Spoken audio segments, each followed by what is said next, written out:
For 30 years, Johnny Carson invited America into his living room every night, making the nation laugh, smile, and believe they truly knew Hollywood's biggest stars. But behind that effortless charm and quick wit, Carson was guarding explosive secrets, truths that could have shattered entire careers. He knew everything. A former Tonight Show producer once revealed that stars would come on the show, charm the audience, talk about their marriages and romances, and Johnny would just smile knowing their entire public persona was a carefully constructed lie. As the cameras rolled and millions watched at home, Carson carried the burden of that knowledge, truths he kept locked away for decades. But in his final years, as the lights dimmed and the applause faded, he began to open up, revealing the hidden side of Hollywood he had witnessed up close. Carson became increasingly candid with his inner circle, recalling the elaborate deceptions that kept many of his most beloved guests safe from public scandal. These weren't casual rumors or idle gossip. They were life and death matters. In that era, being exposed as gay could mean instant career destruction, public humiliation, and even criminal prosecution. Hollywood was a factory of fantasy, and Johnny Carson watched them unfold every night from his desk. He knew about the studio-arranged marriages. He knew about the leading men whose on-screen romances were carefully scripted to match their public relationships. He knew that much of what America adored was a performance within a performance. Carson's greatest burden perhaps came from the double lives his guests were forced to live. Their authentic selves remained hidden behind studio-ordered marriages and perfectly fabricated public images. But among all these secrets, there was one story that stunned even those closest to him. It was the most shocking revelation of all, about America's ultimate romantic leading man. A heartthrob who sat on Carson's couch multiple times, smiling, laughing, and talking about his marriage, while living in constant terror that one wrong question might blow his entire life apart. Rock Hudson, the man whose name became synonymous with the golden age of Hollywood romance. The star who scored You're All There Is for Me. The heartthrob with the fake wife. Tall, handsome, and effortlessly charming. Rock Hudson epitomized masculine perfection for millions of American women in the 1950s and 60s. He was the man every woman wanted and the man every studio wanted to protect. Hudson starred opposite beloved actresses like Doris Day, creating the kind of light-hearted romantic comedies that defined an entire era. He became the ultimate heterosexual fantasy, the embodiment of American romance. But behind that perfect smile lay a carefully guarded secret known only to a few in the industry, and to one man who had interviewed him more than once, Johnny Carson. The irony was extraordinary, recalled a former Tonight Show writer who heard Carson's private reflection. Here was Johnny night after night interviewing the man women across America fantasized about, while knowing Hudson's entire public image was a Hollywood fiction. Every appearance Hudson made on The Tonight Show was a high-wire act. Behind the laughter and applause, there was tension, a silent understanding between the host and his guest. Carson knew, and Hudson knew that he knew. A former NBC executive later confirmed it, saying Johnny understood the devastating consequences if Hudson's truth became public. It would destroy his career, so every interview became a delicate dance, both men tiptoeing around landmines, never letting the mask slip. Hudson's anxiety was overwhelming. He wasn't just another actor, his entire career was built on his appeal to women. A single rumor could end it all. Unlike character actors who might survive whispers about their private lives, Hudson's livelihood depended on maintaining the illusion. Universal Studios had built him into the perfect dream man, and he had no choice but to play along.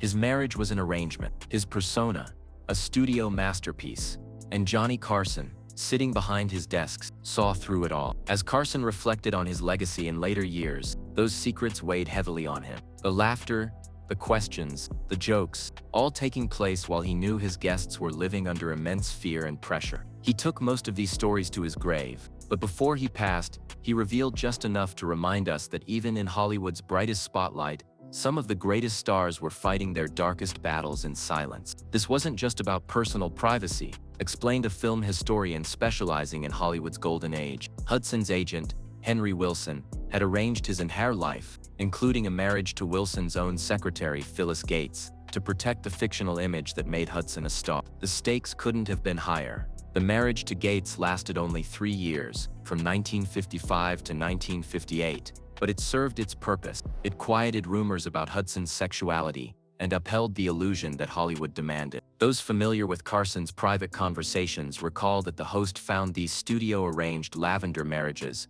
to be among the most disturbing aspects of the Hollywood system. Johnny described it as institutionalized lying, said a longtime friend of the late-night host. He wasn't judgmental about anyone's sexuality, but he was deeply troubled by the elaborate machinery designed to deceive the public. As someone whose career revolved around asking questions and seeking truth, being forced to participate in such fictions bothered him more than most people ever realized. The tragic culmination of Hudson's double life came in 1985 when he died of AIDS-related complications, becoming one of the first major celebrities to succumb to the disease. His illness and death forced a painful reckoning with the truth he had spent an entire career hiding from. Carson was deeply affected by Hudson's passing, said a producer who worked on The Tonight Show during that period. He felt Hudson had been trapped in a system that denied him the dignity of living authentically, and he came to see his own role in maintaining those illusions as increasingly troubling as he grew older. The tension between public image and private reality became a recurring theme in Carson's reflections on his guests. Nowhere was it more pronounced than his private comments about one of cinema's most sophisticated leading men, Cary Grant. The Secret Bachelor Hall. Cary Grant defined sophisticated masculinity for generations of moviegoers. His style, elegance, and transatlantic accent, combined with his romantic pairings with Hollywood's most glamorous actresses to create the ultimate image of the debonair ladies' man. Yet behind the polish, there was a life few ever truly saw. Carson had enormous respect for Grant's talent, said a former NBC executive who knew the host personally, but he found the gap between Grant's public image and private world striking. Here was a man who embodied charm and refinement, yet the truth behind that image was far more complex. What particularly fascinated Carson was Grant's long-term living arrangement with actor Randolph Scott, a rugged Western star who shared a home with Grant in Santa Monica for over a decade. Hollywood insiders called it Bachelor Hall. It was essentially a domestic partnership hidden in plain sight. During the height of both men's fame, Carson recalled having to interview Grant on The Tonight Show while pretending not to know about his life with Scott. Writers close to Carson described how surreal it was to discuss Grant's 5 marriages when everyone behind the scenes knew his most lasting relationship had been with another man. What made the story even more fascinating was how visible it had always been. The two men weren't really hiding. They appeared in fan magazines together, photographed cooking, exercising, reclining poolside, even eating breakfast together in bathrobes. Images that today would be instantly recognized as portraying a couple were at the time presented by studios as wholesome bachelor pals sharing expenses. Grant's life became a masterpiece of careful public illusion. His 5 marriages to women were orchestrated to maintain his image, protecting both his privacy and his career. Many historians now regard them as textbook examples of lavender marriages, relationships designed to preserve public heterosexual facades while providing personal cover in an unaccepting era. Carson had deep empathy for the toll it took. A former Tonight Show producer remembered him saying that Grant had created an entirely performative identity, the Cary Grant persona itself. It was a mask that the boy-born Archibald Leach wore to survive a hostile system that refused to let him be authentic. Though Carson never publicly spoke about Grant's private life, those close to him recall how, late in his career, he privately expressed regret for his part in sustaining these illusions. The talk shows, the magazine story, the interviews,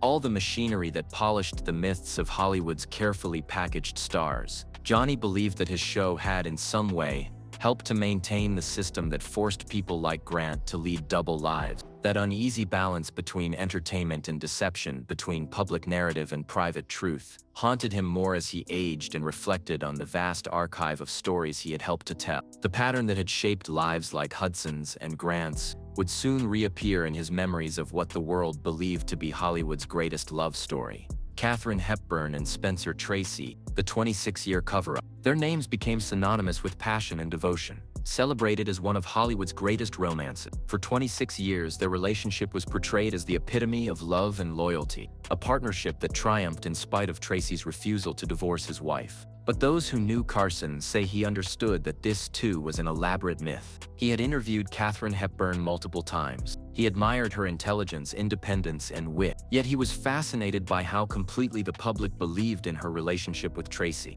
a narrative that in Carson's view was sustained by the studios to protect both stars. Carson's private reflections suggest that Hepburn and Tracy's bond was indeed very deep, but not in the way the public imagined. According to his confidants, he believed their relationship was a mutually beneficial arrangement that allowed both to maintain their careers while avoiding intrusive questions about their personal lives. For Tracy, a devout Catholic who would not divorce his wife, It provided a socially acceptable explanation for his separation without scandal. For Hepburn, it created an answer to why such a strong, desirable woman remained unmarried while preserving her freedom to live largely as she pleased. Carson was aware of what Hepburn's biographers would later document, that her most enduring relationships were with women. She had lived for years with Laura Harding and later shared her life with Phyllis Wilburn, whom she reportedly referred to as her wife. What struck Carson most was how effectively the Hollywood publicity machine had transformed a private friendship and professional partnership into what the world saw as a grand romance. It was, as one historian told him,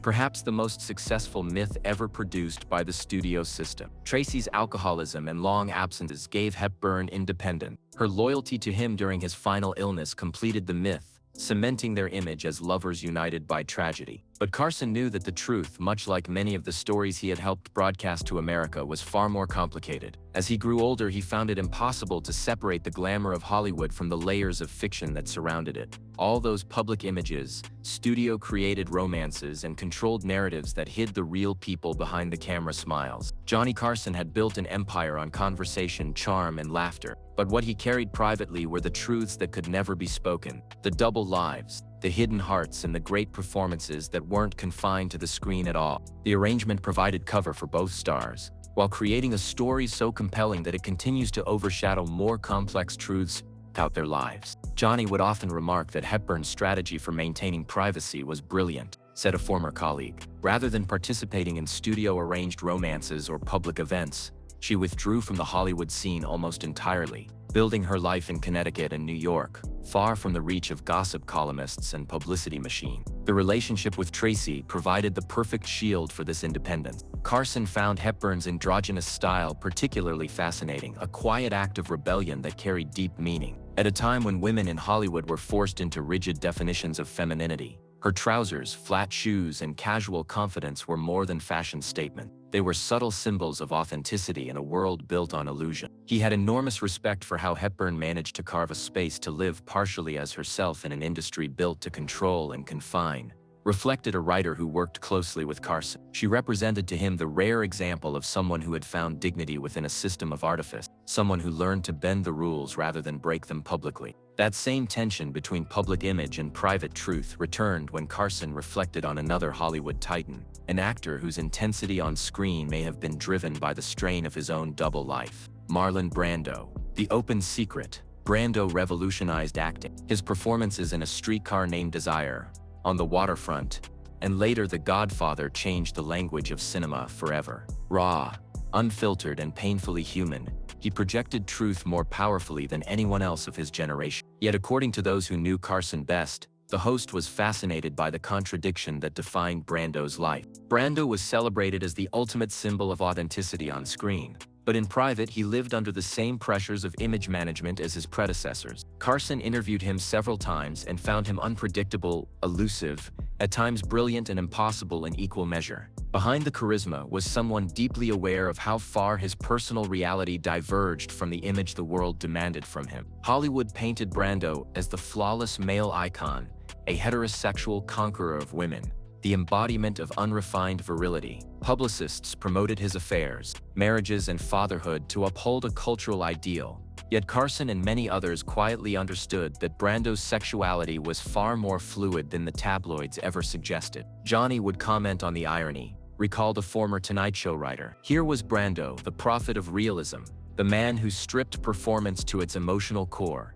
Yet even he had to hide major parts of who he really was. In his later years, Brando would speak more candidly, acknowledging his relationships with men and his rejection of fixed labels. But during the height of his stardom in the 1950s and 60s, such honesty would have been career suicide. Studios stepped in to shape public perception, promoting stories that reinforced his heterosexual prowess while burying any hint of complexity. Carson saw Brando as someone who had learned how to navigate a treacherous culture with remarkable intelligence. He projected just enough traditional masculinity to stay untouchable while quietly expanding the boundaries of what could exist beneath that image. It was a balancing act that revealed his genius not only as an actor but as a self-protective human being. Rumors persisted for years about Brando's relationships with other men, including James Dean, the rebel successor to his iconic image. Johnny was particularly struck by how both men had together redefined American masculinity while privately living realities that undermined everything that image represented. It highlighted the enormous cultural distance between idealized manhood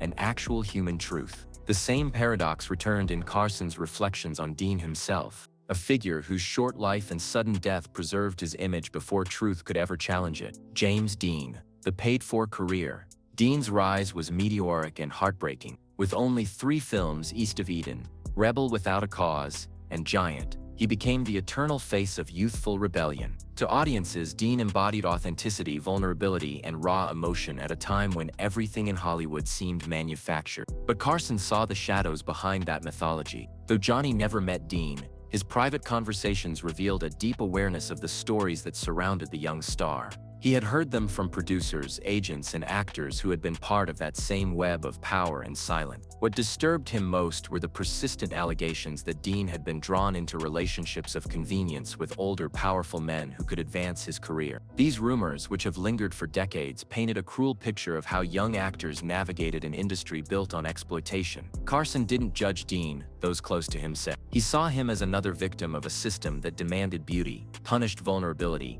and forced people to treat their personal integrity as currency. What fascinated Carson most was how Dean's early death transformed everything. Because he died young, his image was frozen at its most romantic, unspoiled by the exposure or contradictions that time might have revealed. Death itself immortalized the myth and insulated it from challenge. His truth became irrelevant because the legends sold better. It was this mechanism, the way Hollywood turned pain, concealment, and even death into art, that haunted Carson most. In every one of his reflections, from Rock Hudson to Cary Grant, from Hepburn to Brando to Dean, he saw variations of the same story, the relentless machinery that turned people into symbols and truth into performance. But there was one final example that seemed to close the circle for him, a star whose allure lay in embracing ambiguity rather than concealing it. Marlene Dietrich, the ultimate androgyne. Marlene Dietrich brought a worldliness to Hollywood that no one had seen before. From her breakthrough in The Blue Angel to her collaborations with Josef von Sternberg, she embodied a daring that challenged America's moral boundaries while enchanting its imagination. She blurred the line between femininity and masculinity, playing both with equal power. Carson interviewed Dietrich several times and held her in enormous esteem. Colleagues recalled his admiration for her refusal to hide behind Hollywood convention. She was open about her political beliefs, her love affairs, and her defiance of expectation. Unlike so many of her contemporaries, Dietrich never allowed the industry to define her image completely. She controlled it with rare precision and intelligence. Her androgynous allure, her tailored suits, and her commanding confidence represented something Johnny found both magnetic and liberating. She seemed to prove that authenticity, even subtly expressed, could thrive within Hollywood if wielded bravely enough. To him, Dietrich was what the others had wished they could be: unapologetic, complex, and entirely in control of her legend. In her, Carson saw the embodiment of what Hollywood tried so hard to deny: that truth and artifice weren't enemies but reflections of one another, and that the greatest stars were not those who hid from truth, but those who used illusion to reveal pieces of it. Marlene Dietrich managed what few could: to live truthfully within Hollywood's system of lies. She was remarkably open about her fluid sexuality at a time when that honesty could have ended an American actor's career. Married to Rudolph Sieber from 1923